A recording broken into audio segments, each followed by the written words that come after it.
그 자회사 7개를 팔거나 아니면은 폐쇄를 했습니다. 그러니까 뭐 한 6,800억 정도의 손실을 봤습니다. 작년에 저희가. 이런 그 자구 노력, 이런 것들이 지금 현재 해외 투자자들이 우리 은행에 관심을 보이는 그런 하나의 그 사건이 아닌가 그렇게 생각이 됩니다.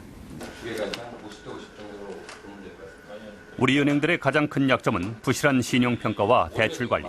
이것은 영업 논리를 최우선으로 하지 않았기 때문이다. 이 은행은 엄격한 대출 관리를 위해 신용위원회 제도를 도입했다.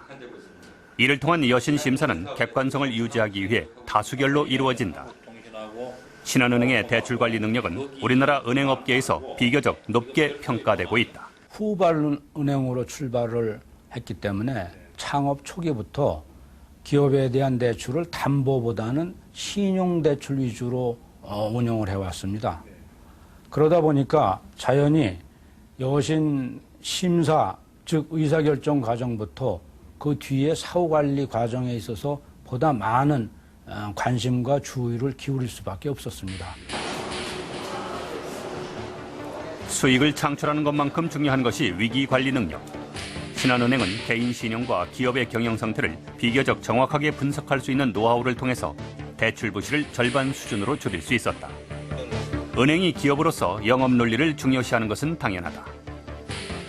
한국의 은행들은 과거 성장 위주 경제 체제에서 정부를 대신해 기업에게 돈을 나눠주고 그 대가로 정부의 보호를 받으면서 성장해왔다.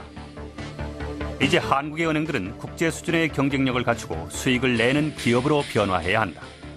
그것은 선택이 아니라 살아남기 위한 생존의 조건이다.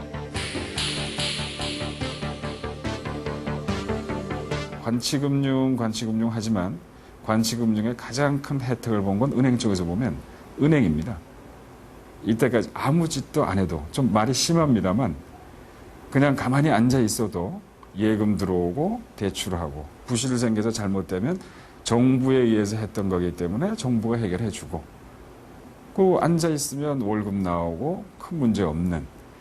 그래서 이때까지 제가 가끔 이야기하는 거는 머리 없이도 할 수 있었던 게 우리나라 은행업이다. 가장 중요한 거는 뭐냐 하면은 구성원들이 살겠다는 아우성일 거예요.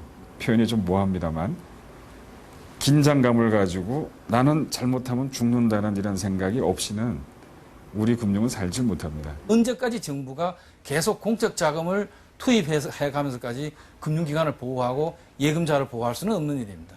따라서 앞으로는 어떤 시점에서는 정부가 현재와 같은 공적 자금에 의해서 금융구조 조정을 끌어가는 정책을 종료시키고 그야말로 이제는 만약에 파산할 금융기관이 있다면 즉 예금자에게 예금을 지불할 수 없는 금융기관이 있다면 그 금융기관을 파산을 시켜야 비로소 우리가 제대로 된 그 금융산업의 그런 으로 발전해 갈 수 있다고 생각합니다. 시장의 원리에 의해서 구조조정을 한다는 의미는 사실 시장이 흐르는 대로 놔두라는 그런 얘기거든요. 그러니까 은행이 은행의 판단에 의해서 이 기업에 대해서는 더 이상 지원이 안 된다 하면 그때는 끊어야겠죠. 그리고 기업도 내 스스로 도저히 살 수가 없다. 그러면 스스로 그 파산 신고를 한다든지 또는 다른 자구 노력을 기울여서 기업을 살려나간다든지 이런 방법을 써야지. 이것을 그 어떤 그 다른 타의적인 그런 그 지원에 의해서 기업이 연명한다면은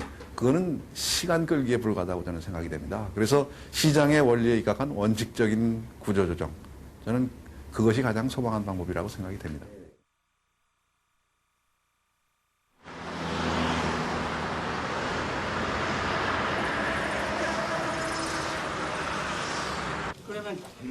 사상 초유의 금융 총파업.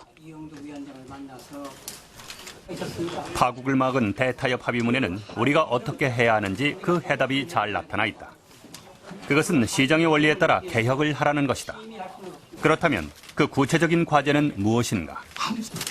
부실을 먼저 정리한 후 철저한 자구 노력과 책임 분담을 전제로 BIS 비율 10%를 달성할 수 있는 수준까지 공적 자금을 충분히 투입하고 정부는 우선 스스로 부실을 청산할 수 없는 금융기관들의 공적 자금을 투입, 부실을 청산할 수 있게 도와줘야 한다.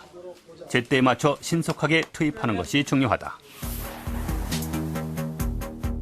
98년 이후 지금까지 투입된 공적 자금은 약 120조 원. 당초 64조 원이면 충분할 것이라는 정부의 예측은 빗나갔다. 그 결과 1차로 25조, 2차 30조 원 등 모두 55조 6천억 원의 추가분이 발생했다. 또 앞으로 더 들어가야 하는 공적 자금은 8조 5천억 원이 넘을 것으로 추정된다. 그러나 지금 공적 자금 투입을 반대하는 전문가는 거의 없다. 공적 자금은 국민의 부담이기 때문에 최소화해야 되는 것은 틀림없지만 그 투입 시기를 놓치게 되면 국민의 부담은 더욱더 가중될 수가 있습니다. 따라서 공적 자금이 얼마나 왜 필요한지에 대해서 국민적 공감대를 형성하고 난 다음에 필요한 공적 자금을 조기에 조성해서 적기에 투입하는 것이 필요하다라고 생각이 됩니다.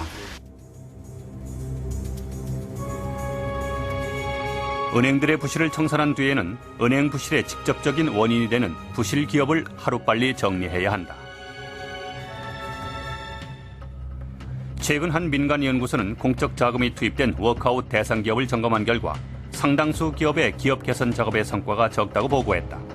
더구나 은행 부실로 넘어올 수 있는 제2금융권의 막대한 부실은 제대로 파악되지 않고 있다. 근데 이제 문제는 그 공적 자금이 과연 적정했느냐, 그리고 그게 잘 쓰여지고 투명하게 관리되느냐, 그리고 지금 들어간 게 충분하냐, 또 앞으로 들어갈 게 얼마냐, 이런 거에 대한 명확한 정부의 설명이라든가 어떤 국민의 믿음이 없기 때문에 자꾸 공적 자금 하면 국민들이 굉장히 낯설어하고 거기에 대해서 거부 반응을 일으키는 그런 결과를 낳는 것 같습니다. 제가 생각하기엔 공적 자금이야말로 그 국민들의 세금 부담과 직결되는 부분이기 때문에 더군다나 도덕적 해이 문제가 증폭될 그런 소지가 있는 부분인 만큼 그 공적 자금 투입에 앞서서 부실 책임에 대한 정확한 그 규명이 있어야 되고, 그다음에 손실 분담 원칙이 가능하면 지켜지는 모습이 관철되는 것이 가장 중요한 그런 전제 조건이라고 생각이 됩니다.